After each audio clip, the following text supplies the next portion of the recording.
Pessoas, eu sou a Aninha, sejam muito bem-vindos ao Historiando a Moda e a aula de hoje vai ser sobre a história da moda por trás de Halston, a nova série do Netflix. Estreou no dia 13 de maio de 2021, Halston, a série que conta a história de Roy Ralston Frovick, um grande designer de moda norte-americano, emblemático e muito influente para a moda, principalmente nas décadas de 70 e comecinho da década de 80. Este designer que ganhou fama mundial quando desenhou o chapéu utilizado por Jack Kennedy na posse de JFK, foi um dos mais relevantes para a indústria norte-americana no século XX. Isso porque o seu design minimalista e inteligente atendeu às necessidades da mulher na década de 1970 e de todo o glamour associado à era disco. Halston foi dirigida por Ryan Murphy. Também dirigiu para American Crime Story a história de Gianni Versace. A série Halston conta com 5 episódios tratados de maneira cronológica que mostram o início da carreira do Halston até o seu falecimento. A gente vai conseguir ver nessa série figuras como a icônica e brilhante Liza Minnelli, trabalho, por exemplo, de Elsa Peretti, Joel Schumacher, o diretor que dirigiu alguns dos filmes do Batman da década de 1990, e o trabalho do Joey Eula. A gente vai ver também uma figura muito importante e que, digamos assim, colocou a moda norte-americana no mapa, que é a Eleanor Lambert, que quase ninguém conhece e que é uma das figuras mais importantes e estruturadoras da moda norte-americana no século XX.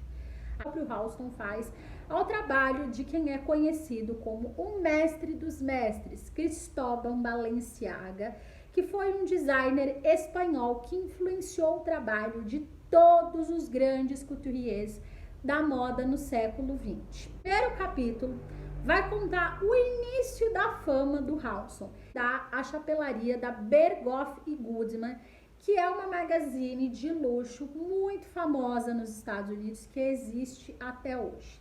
Foi quando ele trabalhava como mestre chapeleiro na Bergdorf Goodman que ele desenhou o conhecido e icônico chapéu Pillbox, que vocês estão vendo a foto aqui, que foi utilizado por Jack Kennedy no dia da posse do JFK. Além de usar um chapéu criado pelo Halston, ela estava utilizando um look criado por Oleg Cassini, que também aparece no primeiro episódio da série, que foi sim um designer de moda importante, relevante, principalmente para a indústria da moda norte-americana. Quando a Jack O aparece na posse do JFK usando esse chapéu, o Halston explode, fica muitíssimo conhecido. O chapéu fica conhecido como uma criação do Halston e não somente como uma peça da Bergdorf Goodman, e ele ganha em 1962, por conta desse chapéu, o primeiro Coty Award Fashion. O Halston decide propor para a Bergdorf Goodman assinar e a própria dentro da loja, ou seja, a etiqueta não viria só com o selo Bergdorf Goodman, viria com o selo Halston vendido na Bergdorf Goodman. O episódio mostra essa coleção que tem uma influência muito importante, relevante da Op Art.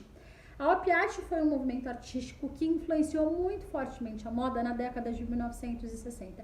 E esses looks que mostram dessa primeira coleção dele são referências muito claras a esse trabalho. Algum tempo depois, o Halston sai da Bergdorf Goodman e decide abrir a sua marca própria. O patrocínio que grandes designers de moda precisam e acabam obtendo para abrir as suas marcas. Abrir uma marca de moda é muito caro e precisa de um volume significativo de dinheiro. E muitos desses grandes designers não possuem esses recursos e eles acabam sendo financiados por amigos, celebridades, por grandes industriais.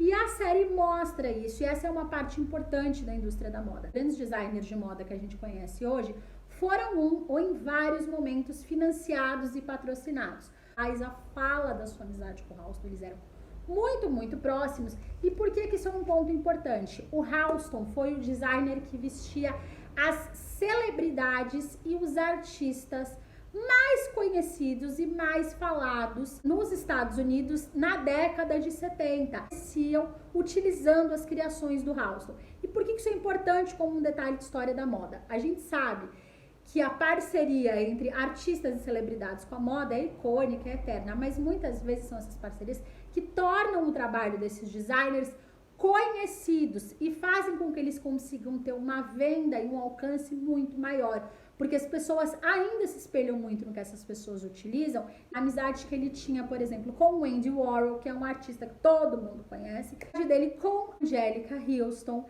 a amizade dele com a Bianca Jagger, que foi um dos maiores símbolos da era disco e do cenário disco norte-americano. Essas mulheres utilizavam as criações do Halston e isso ajudou a catapultar o seu trabalho. Outra cena que eu vou salientar aqui, que é do finalzinho do primeiro episódio, que eu acho bem importante, é um momento em que o Halston tá andando pela Park Avenue e mostra várias pessoas utilizando as diferentes estéticas da moda do final dos anos 60. A moda hippie, a op art, o glamour, a moda 60, a juventude, todas essas estéticas coexistiam no mesmo espaço temporal. Mostra muito brilhantemente isso. Então a gente consegue ver muito de como era na década de 60, principalmente no final dos anos 60. Os profissionais que eu quero salientar aqui, que eu acho muito importante, que é o Joey Eula, que foi um ilustrador de moda brilhante, muito importante para a indústria no período, a Elsa Peretti, que foi uma das designers mais importantes do século XX. A Elsa Peretti fez história na joalheria, algumas das suas criações são as mais icônicas. A Elsa Peretti morreu há pouquíssimo tempo, ela trabalhou durante décadas e décadas, e o trabalho dela da joalheria é muito importante, relevante. Então ela é um personagem da indústria da joalheria, por consequência da indústria da moda, muito importante, que aparece na série. Esse primeiro episódio também mostra quando o Halston cria a sua própria marca, as peças mais icônicas e talvez a mais famosa da causa Halston, que é o vestido de ultra suede, que é uma versão do Halston da chemise, que é aquele vestido que a gente chama de camisa, que é todo abotoado. Ele utilizou esse material sintético que a princípio não estragava quando molhava, não precisava ser passado e era de fácil manutenção. E por que ele foi um sucesso? Porque todos os pesquisadores falam que as mulheres era uma peça prática que atendia as necessidades da mulher da década de 70. Ela podia utilizar em diversos momentos, em diversas ocasiões, a mulher que estava no mercado de trabalho, que precisava de peças que funcionassem, que não precisavam de tanto cuidado. Era vestido chemise de outra suede, atendeu às necessidades dessa mulher, que se sentia bonita, feminina e que ao mesmo tempo estava utilizando uma peça prática. Essa peça vendeu aproximadamente 5 milhões de unidades, que é um número astronômico para qualquer peça hoje em dia, principalmente para o período. O uso do tie-dye no trabalho, com as túnicas e os caftas que o Halston apresentou, que foi muito importante, que foram verdadeiros marcos no final dos anos 60, do começo dos anos 70, principalmente por conta da moda, da estética que estava em voga naquele período, que a gente tinha muita influência da moda hippie, da contracultura e da era disco. Ou seja, ele conseguiu pegar os principais movimentos que influenciavam a estética dos anos 70 e vestir todas estas mulheres. E é por isso que ele se tornou um verdadeiro designer de idade, porque ele tinha amigas famosas que vestiam as criações dele e que eram muito vistas, filmadas e fotografadas. Ele conseguia desenhar para ambientes e situações diferentes e criar peças práticas e, ao mesmo tempo, muito luxuosas. Outro ponto que eu acho bem importante retratar aqui da história da moda é que o Halston é conhecido por ser um designer minimalista. E esse ponto desse design minimalista ser citado na série. Muito o conceito de minimalista associado a um design que muita gente vai olhar para as peças do Halston e considerar, mas ele era um design minimalista, porque eram roupas práticas, funcionais, sem muitos detalhes, com um corte interessante, muito fluido, que facilitava a vestibilidade da peça. Ele, junto com Calvin Klein, os grandes designers, marcam muito esse design prático, funcional e minimalista da década de 70. Ele trouxe esse conceito do design norte-americano para a indústria da moda. E essa é uma das suas características mais importantes e relevantes na construção da imagem da moda norte-americana. No segundo episódio, a gente pode ver um outro momento que é muito relevante para a história do mundo da moda, que é conhecido como a Batalha de Versalhes. Este livro aqui, a Batalha de Versalhes, aconteceu em 1973, a princípio como um evento para angariar fundos, porque o Palácio de Versalhes estava precisando de uma grande reforma que não seria barata, e 5 designers franceses e 5 designers norte-americanos iriam desfilar as suas criações em Versalhes e mostrar o contraponto entre a moda tradicional francesa e a inovação da moda norte-americana. A tradição francesa acabou se curvando a esses conceitos que a moda norte-americana praticava e colocou definitivamente o design norte-americano no mapa da moda mundial. Pra terem uma ideia, do lado francês a gente tinha Pierre Cardin, Hubert Givenchy, Yves Saint Laurent, alguns dos designers mais famosos de toda a história. Do lado dos americanos a gente tinha Oscar de la Renta, Halston, Anne Klein, que o Halston se consagrou, e o capítulo 2 mostra muito bem a Batalha de Versalhes. Importante, porque foi esse momento que a gente tinha muita cobertura, grandes holofotes, que o conceito praticado na indústria da moda norte-americana começou a se espalhar por o mundo. Uma roupa mais prática, mais funcional, que mantinha características de beleza. Esse é um ponto muito importante. A Batalha de Versalhes, ela foi relevante. Quem ajudou a idealizar esse projeto foi uma mulher, da Eleanor Lambert, que é considerada a grande responsável pela moda norte-americana ser tão conhecida, vista e respeitada no mundo. O fato é que essa senhora tinha um talento incrível para marketing, comunicação e divulgação. Ela conseguia fazer com que os seus clientes fossem conhecidos pelo mundo. Ela tinha um controle quase ditatorial sobre as publicações, sobre o que era comentado e o que era falado. E ela foi uma das grandes pontes para esse evento da Batalha de Versalhes acontecer. Um dos pontos altos da série é mostrar de fato este evento que foi tão relevante e importante, principalmente para a moda norte-americana.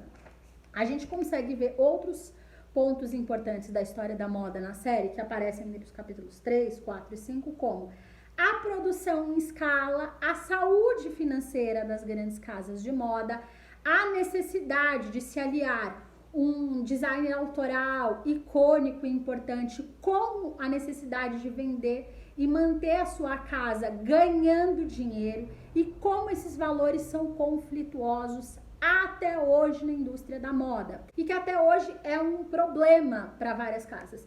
E esses episódios mostram também um outro ponto muito importante, que o das figuras que iniciou isso, que é o licenciamento. Colocar o nome de um grande designer em produtos que não necessariamente de moda. Então ele mostra quando ele assinou tapetes, quando ele assinou malas, quando ele assinou uniforme de funcionários de uma companhia aérea, quando ele põe o nome Halston por todos os cantos da moda norte-americana e faz o seu nome ficar cada vez mais conhecido. E que, por outro lado, o conflito que gera das pessoas que compravam os seus designers muito de valor agregado muito mais alto, muito icônicos e mais personalizados, não quererem ter associado àquela peça que ele adquiriu um designer popular e conhecido, e que esse conflito existe durante muito tempo, e que estéticas relevantes. O Halston foi uma figura muito importante. A noturna talvez mais famosa que já existiu, que é o Estúdio 54, que existiu durante pouquíssimo tempo em Nova York, que era frequentado pelas celebridades mais famosas e conhecidas e pela época. Ele vestia essas pessoas, e essas constantemente fotografadas, e o que elas estavam usando? As peças criadas pelo Halston. E por que isso é importante para a história da moda? Porque mostra a influência que as criações dele tiveram na era disco. Essas roupas glamurosas, fluidas e lânguidas, e funcionam super bem sobre as luzes estroboscópicas do Estúdio 54, e por consequência de várias outras casas noturnas que se abriram e ficaram populares. A era disco teve seu apogeu nos anos 70.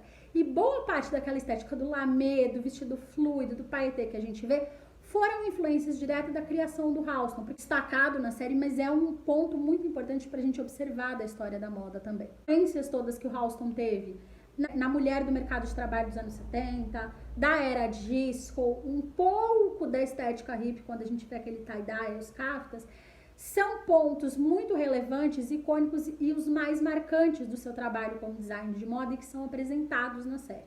A gente pode perceber isso pelos figurinos, pelas cenas em que ele está criando, desenvolvendo, enquanto ele está realizando o trabalho com as suas modelos, enquanto ele faz seus desfiles de apresentação. E o trabalho muito importante, relevante de marketing que o Halston tinha. Ele se tornou um designer celebridade. O seu trabalho chamava atenção, mas a sua figura também chamava. E isso ajudou muito ele a vender, principalmente na época da era disco, do glamour e dos excessos, em que esses valores eram cultuados e desejados. Espero que vocês tenham gostado dessa aula, contando um pouco mais sobre a história da moda por trás de Halston, a nova série do Netflix. Achei importante abordar essas temáticas que a gente vê presentes na série, que muitas vezes nós não temos contato, mas que são muito importantes para a gente entender mais o percurso da moda norte-americana, principalmente no século XX. Se vocês ficaram com alguma dúvida, é só deixar aqui nos comentários, que como sempre eu terei o maior prazer de responder. E aqui na caixinha de descrição tem as minhas redes sociais, os contatos do Historiando a Moda e os links para as mídias sociais da Halston e indicação de livros que contam um pouco da história da moda e a história do Halston. Beijinho e tchau, tchau!